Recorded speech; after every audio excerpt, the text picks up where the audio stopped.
Ciao a tutti, buongiorno. Sa video ito guys ay samahan nyo akong mag-stroll dito sa napakagandang coastal town ng Espriellonga, Lazio Region, Province of Latina. 121 kilometers from Rome, 2 hours ang biyahe by train Italia. 8 euro lang ang pamasahe guys. Napapagitnaan ito ng dalawang main cities, ang Roma at ang Napoli. Ayan, napakaganda. Ayan, tanaw natin ang watchtower na tinatawag nilang Troglia di Torri. At napakalinaw at napaka-asol ang kanilang mga baybayin.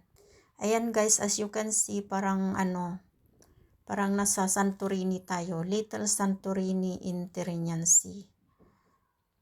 Pero as I observe guys, parang magkakahawig yung mga coastal places dito sa Italy. May mga bahay sa cliff nakahang, parang sa Amalfi Coast and Positano or Cinque Terre. Ayan guys, napaka-relaxing ang ambience. Malinaw ang tubig nila at yung buhangin ay puti, white sand na pino.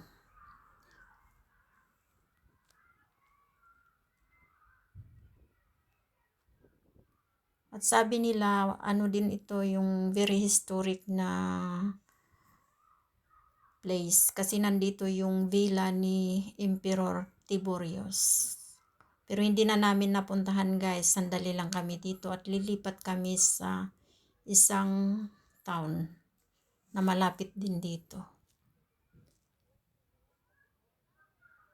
Kung ikaw ay dito sa Italia na ang hinahanap mo ay hindi crowded na beaches during summer, ito ang sagot guys, Espriellonga. Or kung ikaw naman ay nasa neighboring countries na gustong pumunta sa Italia, ito ang sagot guys kung gusto mong escape ang very crowded at napaka-expensive na Amalfi Coast or Positano. Hindi siya masyadong mahal at hindi masyadong maraming tourist. Ayan.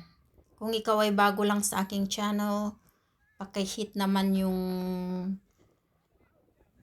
subscribe button dyan para makatulong or support sa paglaki ng aking channel. Ayan guys, napakalamig sa mata. Asol na asol ang tubig at malinis ang lugar. Ayan, may mga restaurant sila dito at may mga seafood restaurant din sila. Napaka relaxing ang ambience.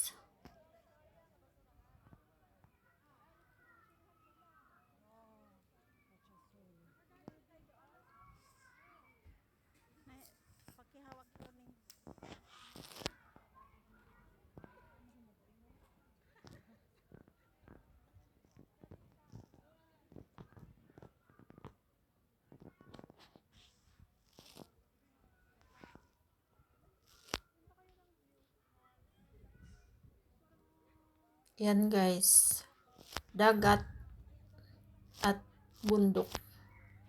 Sabi nga nila ang Italy ay a country that meets mountain and ocean.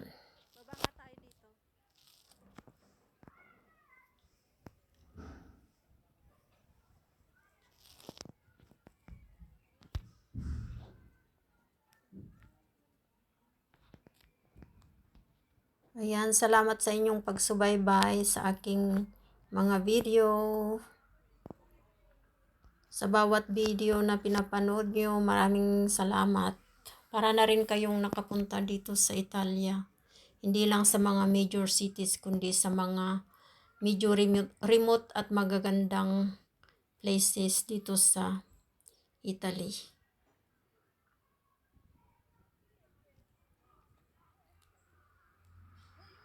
May mga souvenir shops din sila, guys. Oh.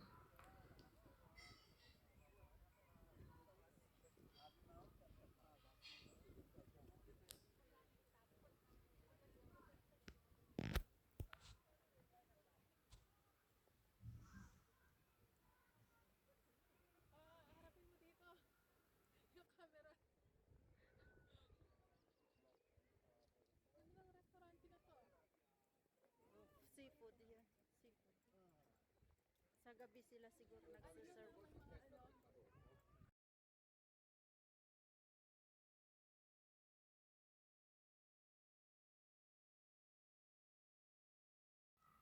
Maraming salamat po sa inyong walang sawang pagsubaybay at pagsuporta sa aking channel.